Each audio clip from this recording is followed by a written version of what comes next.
Cześć, witajcie, ja jestem Leon i dzisiaj zabrałem Was do Stolca. Stolec to miejscowość położona w powiecie ząbkowickim na Dolnym Śląsku, a jej początki sięgają XIII wieku. Jeśli zastanawiacie się, skąd wzięła się ta nietypowa nazwa, to wzięła się ona od staropolskiego stolicz, co oznacza po prostu stolicę okolicznych miejscowości, ponieważ dawniej Stolec był największą wsią w regionie.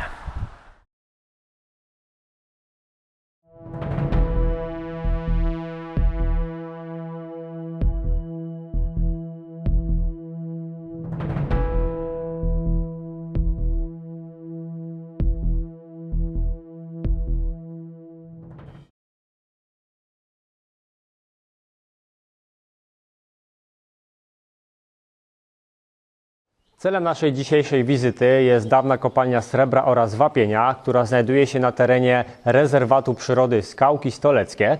Rezerwat ten został utworzony w roku 1965 w celu zachowania jedynego w Polsce stanowiska obrostki murówki, a więc tak zwanej czarnej pszczoły. Niestety już w roku 1984 na tym terenie nie odnotowano występowania owej czarnej pszczoły, a za ten stan rzeczy odpowiada prawdopodobnie stosowanie chemicznych środków ochrony roślin. Niemniej jednak teren ten nadal jest rezerwatem przyrody, a na ten stan rzeczy wpływa obecność nietoperzy, a dokładnie 12 gatunków nietoperzy, które zimują w podziemnych chodnikach dawnych kopalni. I z uwagi na to, że okres ochronny nietoperza już się skończył, to możemy do tych wyrobisk wejść i je dla Was sfilmować. Ok, jesteśmy już w środku, a w zasadzie zeszliśmy takim stromym upadem i teraz przed nami znajduje się sporych rozmiarów krata, która powinna być otwarta, ponieważ sezon ochronny nietoperzy już się skończył. Krzychu, no i za ile? Ok, moi drodzy, jesteśmy już w środku. Tutaj nad naszymi głowami możemy zauważyć, że mamy strop na wysokości około jakichś 6-7 metrów. Gdzieniegdzie mijamy jakieś mniejsze zagłębienia, które w pewnym stopniu są już zasypane, ponieważ mamy tutaj do czynienia ze skałą dosyć słabą, jakby nie patrzeć, która jest podatna wpływowi na wpływ wody. A więc pójdziemy teraz tym głównym ciągiem korytarza. Możemy iść tutaj w lewo, możemy iść w prawo. Pójdziemy więc w prawo. Tak naprawdę mamy tutaj do czynienia z takim komorowym sposobem wybierania wapienia. Nie mamy tutaj do czynienia z jakąś sztolnią niską i tak dalej. Jest dosyć wysoko, przestronnie. Spójrzcie, mamy tutaj dwa poziomy. Ten górny, po którym porusza się teraz mietek, oraz ten dolny, a więc trzeba uważać, żeby gdzieś tutaj nie wpaść. Zrobimy może zatem najpierw ten wyższy poziom, poziom D.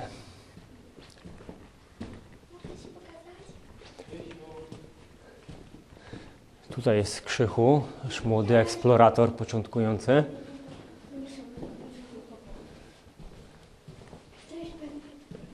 Co, Krzychu, mówisz? Cześć! A to Lila. To nie toperzy, tylko woda. Tutaj mamy te niższe poziomy, za chwilę tam zejdziemy.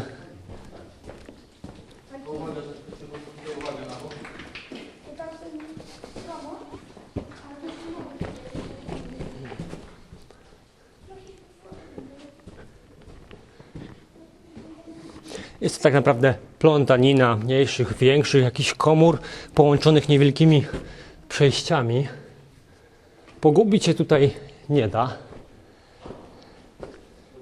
Ale żeby nie robić zbędnych kilometrów, postaram się to w miarę jakoś ogarnąć.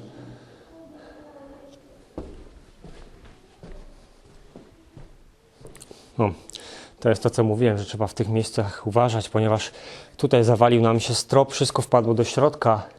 Tą skałę wypłukuje woda cały czas, przez co pojawiają nam się takie dziury. Tutaj mamy bardzo ładnie poukładane kamienie, spójrzcie sami. I śladowe ilości drewnianej obudowy.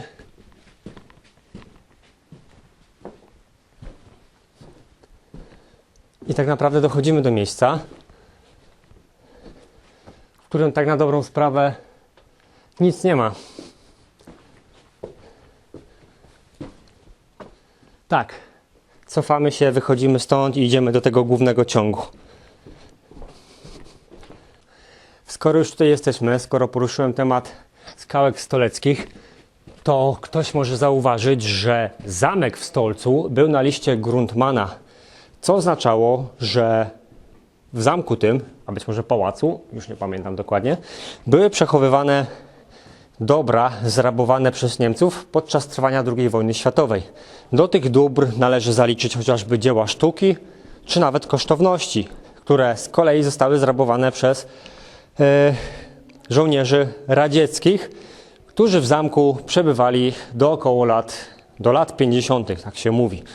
Jest też taka historia mówiąca o tym, że skarby te dobra zostały ewakuowane właśnie do skałek stoleckich, do tych sztolni, gdzie my się znajdujemy.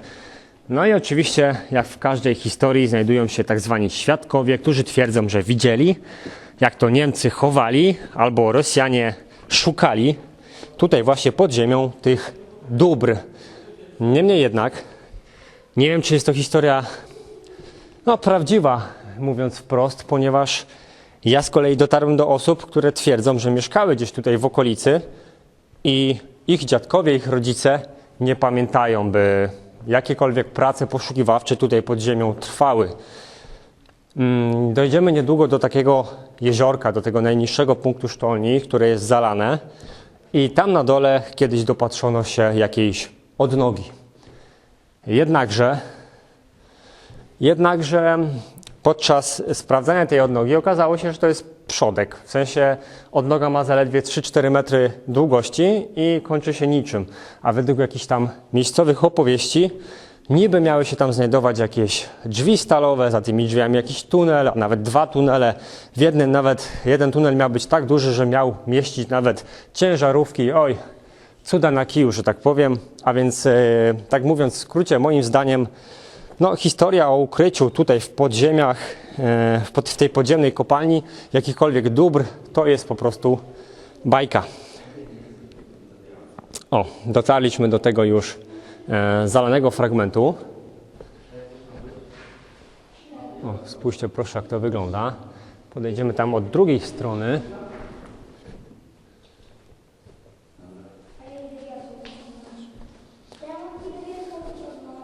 Gdzie masz to wiertło?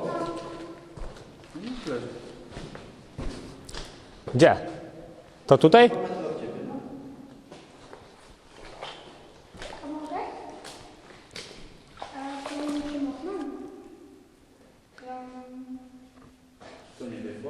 Wiesz co? Dziwnie ma zakończenie.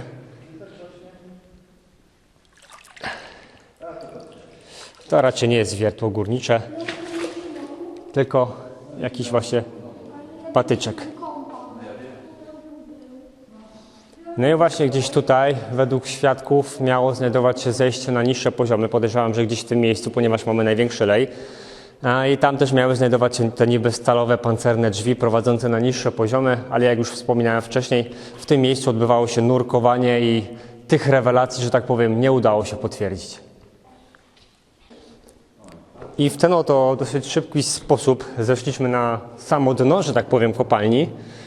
Niemniej jednak, z tego co udało mi się zauważyć, pominąłem jeden poziom. Chociaż poziom to może za dużo powiedziane, ponieważ ciężko ogarnąć tutaj to wszystko. Chociaż z tego co widzę, to ktoś to wszystko sobie tutaj pooznaczał. Znaczy inaczej, pooznaczał poziomy po prostu literkami. Byliśmy na poziomie D. Nie wiem, gdzie jest poziom C, ale my teraz idziemy naprawdę takim niską pochylnią na troszeczkę wyższy poziom. I tutaj mamy coś napisane.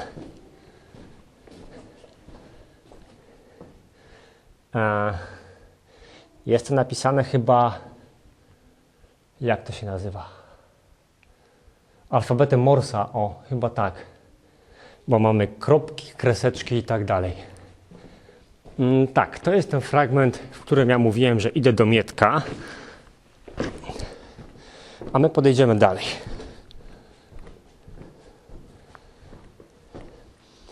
Tam na niektórych fragmentach mogę być, że tak powiem, spalony, ponieważ nagrywam aparatem na ustawieniach manualnych i po prostu z poziomu gimbala nie umiem jeszcze ustawiać ekspozycji, więc albo coś jest bardzo jasne, albo ciemne.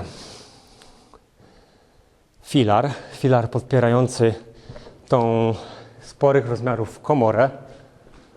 Wszędzie oczywiście znajdują się jakieś podpisy.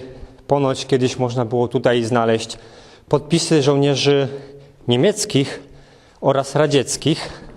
Niestety nie wiem, gdzie one dokładnie się znajdują, więc ciężko byłoby mi je znaleźć.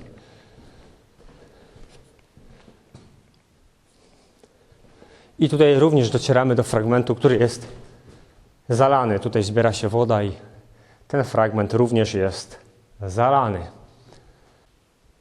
Tutaj ponadto możemy znaleźć ślady po wiertłach, jednym, drugim, trzecim.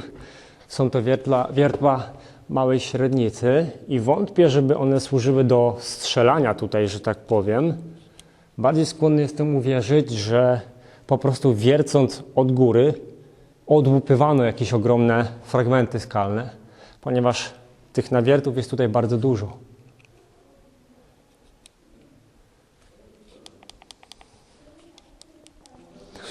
Myślę, że osobą, która mogłaby Wam więcej opowiedzieć o tym pałacu w Stolcu oraz tych skarbach, tych depozytach, byłby Andrzej z Kulawej Eksploracji, więc myślę, że musimy mu napisać, żeby tutaj przyjechał i nam o tym obiekcie opowiedział, ponieważ on lubi takie klimaty, dobrze się w tym czuje. Tak?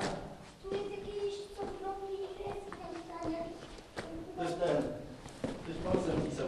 Tak, właśnie widziałem to i mówię, że coś jest napisane i to jest chyba Morse, nie? No.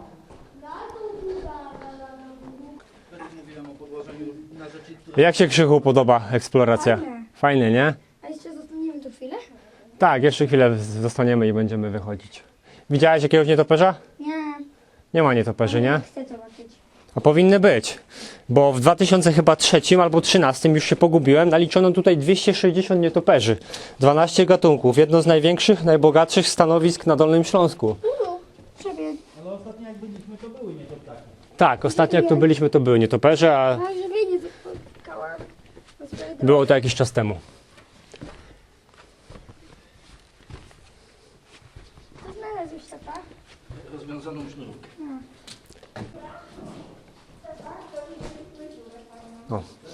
Docieramy do miejsca, gdzie nam dosyć mocno infiltruje już woda, która chyba zasila ten nasz stawik. Tam u góry nie. I tutaj woda już dosyć mocno nam przecieka, a w oddali widzę jakąś niewielką szczelinę, do której być może będzie można wejść, aczkolwiek nie, bo tak naprawdę to jest ten wyższy poziom, który widzieliśmy z tamtej perspektywy. Dlaczego? Chcę tylko wody dotknąć. O, patrzcie jak jeszcze stary palet poparte albo podpierane. No, stara obudowa jeszcze górnicza. Jest! Tam jest ogólnie jest butelka stara, po piwie niestety. No i mamy tutaj do czynienia z takimi niskimi korytarzykami. Chodzić. Wiesz co, nie ma sensu, bo one, z tego co widzę, one się już kończą przodkami. To z nami jest jezioro? To z nami jest jezioro, tata? A tutaj mamy jeszcze stare stojaki, które jako tako podpierają strop. One oczywiście już nie spełniają tak naprawdę żadnej funkcji. No może prócz tego, który trzyma ten ogromny głaz. No ale jak mogliście sami zauważyć, w większości tutaj miejsc nie mamy do czynienia z żadną obudową już tak naprawdę.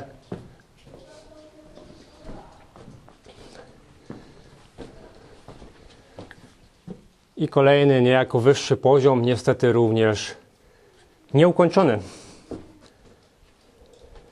Na tą stronę. Przecież? Ja sobie tylko nagram jeszcze raz zakończenie, bo nie wiem, czy tam to mi wyszło, a jak nie będę wracał. Widzisz mnie tam nie tak w miarę? Poczekaj. Dobra. No i tak naprawdę w ten oto sposób podczas tej 35-minutowej wycieczki pokazałem Wam całość dostępnych wyrobisk. Mówi się, że suma wszystkich korytarzy to około 500-600 metrów, ale tak naprawdę ciężko jest określić, ile pokonaliśmy, ponieważ cała ta kopalnia składa się z szeregu mniejszych lub większych komór poprzecinanych jakimiś krótkimi korytarzami, tak zwanymi łącznikami. No ale tak czy inaczej obiekt zwiedzony, no i nam nie pozostaje teraz nic innego, jak tylko bezpiecznie wyjść na powierzchnię. Ok, moi drodzy, ja już jestem na powierzchni, udało się bezpiecznie zakończyć tą eksplorację i teraz nie pozostało mi nic innego, jak tylko się z Wami pożegnać. Oczywiście w opisie pod tym filmem znajdziecie linki do moich mediów społecznościowych, do stron moich reklamodawców, a ja z tego miejsca dziękuję jeszcze moim patronom, bo to dzięki nim, dzięki Wam udało się ten materiał zrealizować. Z mojej strony byłoby to wszystko, cóż mogę powiedzieć więcej, do kolejnego. Ale chyba jak tam Lila będzie chodziła z nami?